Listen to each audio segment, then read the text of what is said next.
Welcome to the Spotlight Series. I'm your host, Scott Nerney. We're at the beautiful Coesit Inn. Stop by, hit the bar, stay for dinner. Come see us in the audience here. With me tonight is Daniel Lee White, director, writer, all-around guy for Newport Playhouse, new play coming called A Christmas for Carol. Welcome to the Spotlight Series. Thank you, Scott. Thanks for having me, and thank you to the Coesit Inn for stepping this up. Really great place and a strong part of the community. Thanks. And before we talk about Carol and her issues, let's talk a little bit about yourself. So yeah, I am a director. Writer's a little bit of a newer title. I'm not sure. I still don't feel like I've earned it yet. Let me get the play up and such, but Okay. I am a freelance director. I've been in the industry since the 90s. So I've been busy and doing a lot of film and getting into theater and just making a career. And so I'm professionally broke as a career choice. And talk to us a little bit about the Newport Playhouse. So the Newport Playhouse is a Rhode Island institution for about almost 40 years now. It does basically lighthearted and farce-like comedies. The great thing about the Playhouse is it's kind of an experience. So you go down there, there's an all-you-can-eat Italian buffet. My grandmother said it was the best meal she's ever had on a turkey platter. Okay.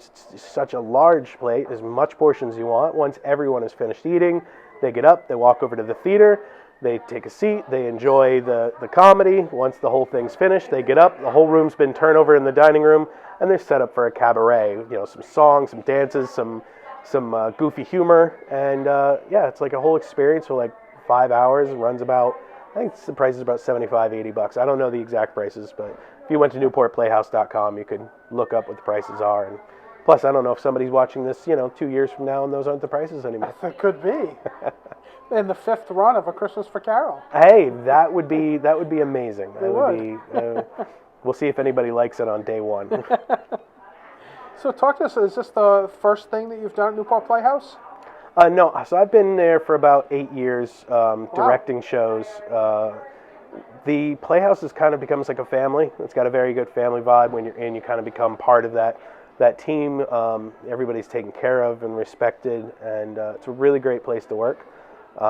It's tough. Not a lot of people want to come over because it's over the bridge, Right. Right. and so that stops some Rhode Islanders. As my mother and father-in-law would say, well, we got to pack the sandwiches and the blankets. We're going all the way to Newport, Yeah. but Have to get past Jamestown all the way. Oh my God. no! But that beautiful bridge and coming over there and seeing all the boats, it's well worth it. And they don't have to stop to pay a toll anymore. No, you don't have to stop. You can go straight through and pay the toll. So I'm not sure where I was going with that, but You've done other work there? so yeah, I've done a number of comedies there. While I've been busy working into other parts, I really consider it like a home.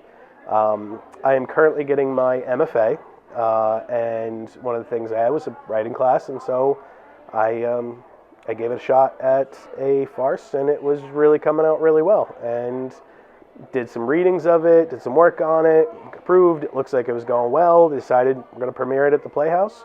It's a great place to workshop it, really get it tight. Cast and crew are fantastic. Really looking forward to seeing it on stage, but of course I'm nervous as well. The show is called A Christmas for Carol. It's, how to put it, someone explained it, it's almost like we're doing Scrooge but backwards. Okay. The idea being that... No spoilers now. No, there's this woman named Carol, and she's really, really, really into Christmas, somewhat to possibly a fault. And so her co-workers work together to help her find the true meaning of Christmas. So, it's kind of that take on looking at the commercialism and over what is really important about Christmas. What is really the message. So you get to enjoy that journey. So most people have seen the title, A Christmas for Carol. Some people miss it and think they're going to see A Christmas Carol. Either way, I'm sure they're going to have a great time. And was this Carol anyone from your background or history or childhood or? For me, some of the characters are more it. Christmas and I have had sometimes a sordid past and different things, and it's always been a tough period for me. I've been in the hospital for 2 different Christmases, so Christmas and I have a relationship. I feel your pain while never spending a hospital Christmas. No, it's but been great. I remember as a kid, Dad would get home about 3:30, 4 o'clock Christmas Eve. Mm-hmm. We'd have to drive to East Providence to see my grandparents, and then drive over to my aunts and see them for roast beef or turkey dinner, and then go to my other grandmother's for Christmas Eve, and then about midnight I'd get home, and then get up and barely open presents and washed up, dressed, and go back over to my grandmother's to see their presents and my aunts, and it was 2 or 3 days later before I got to play with anything. So I am awesome. It's impressive that you just stole a monologue from the show. But yes, this is one of the many issues covered in that. So it was kind of cathartic in that way to just kind of put out there, because some people are like, you can be such a Scrooge this time of year. I'm like, I have a reason. I just not decided to be a Scrooge. Yeah. My father-in-law once said, you've made it when people show up to present to you at Christmas. I'm staying home and people will come to see me, which my dad was, for quite some time, was like that. Nice. So Daniel, Christmas for Carol, what's the run dates? When's it start? The show opens November 2nd and runs all the way through New Year's Eve. As a matter of fact, there's a New Year's Eve celebration that you can get tickets to. It's more expensive, but it's a whole show and the countdown and everything. So yeah, a straight run through, a myriad of different dates in there. But yeah, come and see it. And if you don't have plans for New Year's Eve, then there's a great way to spend your night. Absolutely. And people can go on newportplayhouse.com. Correct. And I understand when I looked there myself, talk a little bit about, I know you'll kind of go into the cabaret and the dinner, but it's kind of 3 sets of tickets, 3 stages of tickets. So most people just go ahead for the entire experience, which is the dinner, the show, and the cabaret. But sometimes people, maybe they're just going to see someone who's there and don't have the time to put in. You can just go and see the show. And if you're just interested and you want to have a drink and do cabaret, you can purchase a ticket just to cabaret. But a majority, I would say 98% of the people go for the entire experience. So 2 months, that's a fantastic run. Yes. It's intimidating when you write it. That's the thing. I'm going to be sitting there watching my words. Even the rehearsal process, watching my words said by performers is surreal. It's like, I wrote that. Yeah, is that the way I meant to say it? Yeah. Well, anytime anything goes wrong, I get to complain about the writer and tell him clearly the writer doesn't know what he was writing when he wrote that. So, do you run up on stage? No, hold on, that's not the way that was supposed to be. No, I luckily have a wonderful set of performers who are able to make everything work and have really found the message. Again, I love these performers. Cindy Calavi, who's a staple at the Playhouse. She's been there for multiple decades. Isabella Bennett, Steph Roger, Stephen Lee, Chad Moore, Rick Bagley, and a newcomer, Lorraine Betances Filippo. All just a great set of performers, and I couldn't be luckier. And of course, hey, an awesome stage manager, Julia Everett. And it's a big commitment for someone to go to Newport for the day to see the play, but it's even bigger, a testament to you and the Newport Playhouse for their production, that someone's going there multiple times just to read and act and get ready and work on the set and continued review of how the material is working. Yep. I mean, it's a lot of commitment on their part. So. Yeah. I mean, it's a real dedication to the show. Like you said, to make that travel, to put in all the work, not only when you're there, but when you're home.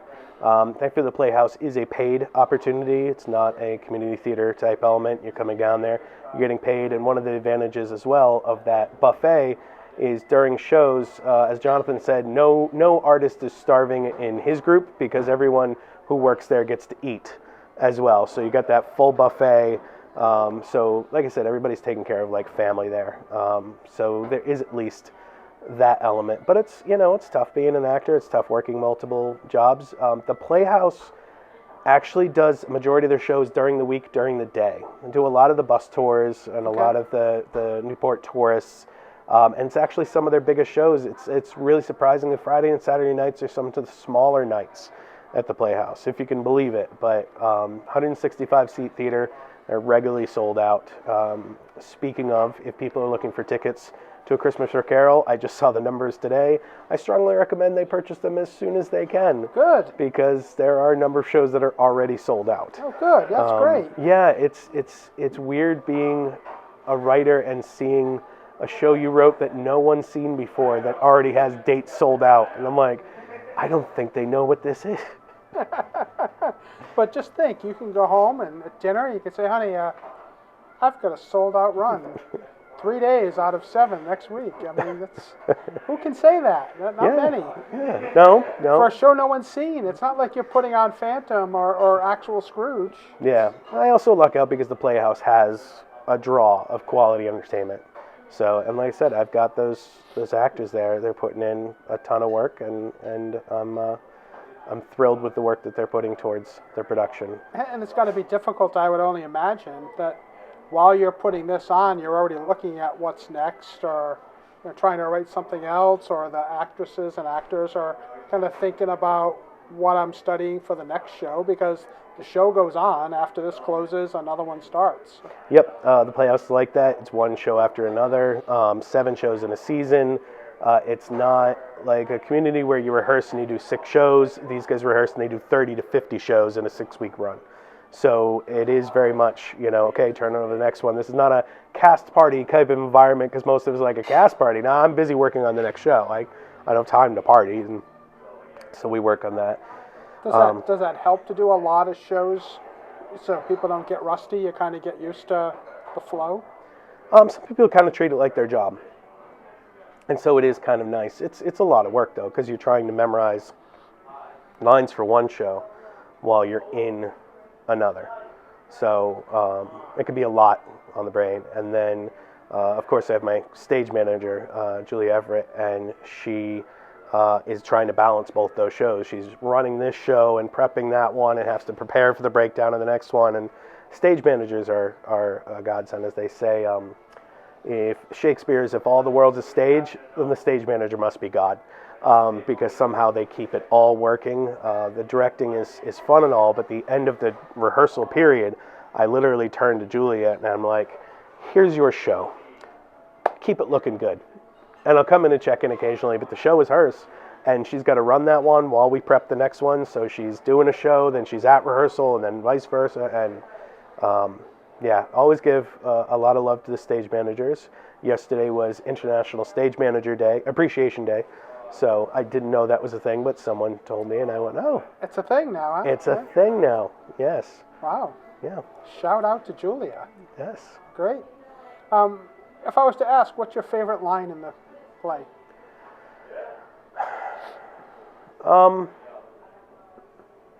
Okay.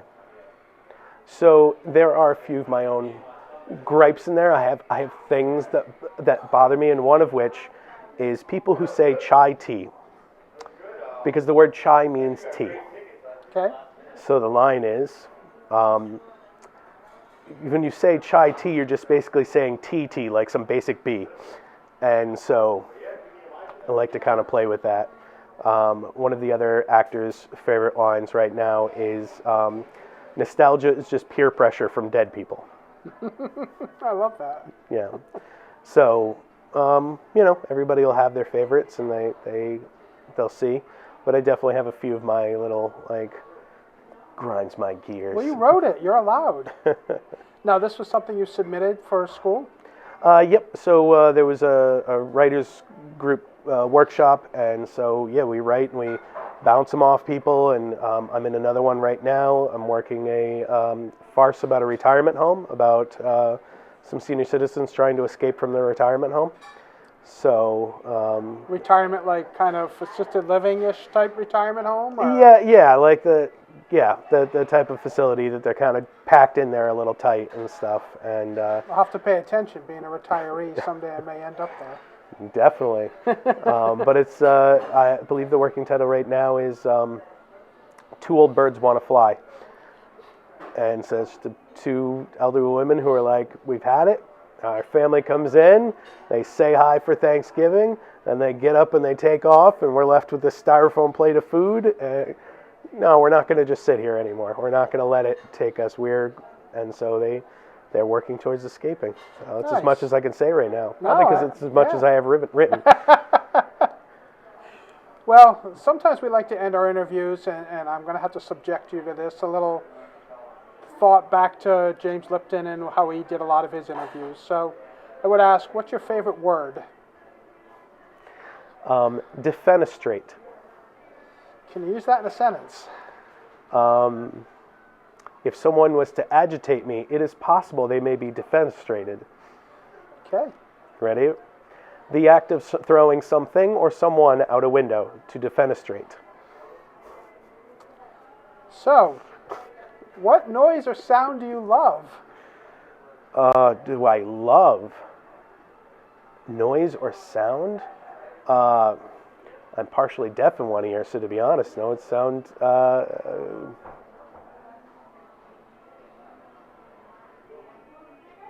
I don't know. I honestly cannot think of an answer to that one. You That's will a later surprise. Today. I'm sure I would think about it. I'm struggling at the moment, though. I could tell you what I don't like, but you know. Nope, not a question. If you could do anything in the world that you wanted to, one thing, with 0% chance of failure, what would you try? I'd keep doing what I love. It's not an easy career. It's not a very lucrative career, but I love what I do. I have a production company, especially when we did film, and I named it Love Thy Job. Because if you don't love what you're doing, why are you doing it? And so, as long as I'm doing what I love, and I have my partner with me, my life will be fine. And so, success or none, I would just keep doing what I'm doing. And I encourage people to do what makes them happy. There's that rule. If you love your job, you keep doing your job. If you don't love your job, but you make enough money to do what you love, keep your job. If you don't love what you're doing and you're not making enough money to do your job, quit your job. Go find something that offers you the satisfaction either through work or through the money giving you something to do, because not everybody wants to have a dream job. So not everybody's dream is working. But for me, it's doing what I love doing. Yeah. And what job would you least like to do in life? Child care worker. Okay. For the little ones, yeah, I can't. I don't know. I don't know what to do with them. I just stare at them awkwardly. You know, my partner and I, do you know what we call a screaming child in a grocery store? Birth control. All right. And last question. If you could go back and talk to your 12-year-old self for a piece of advice, what would you say?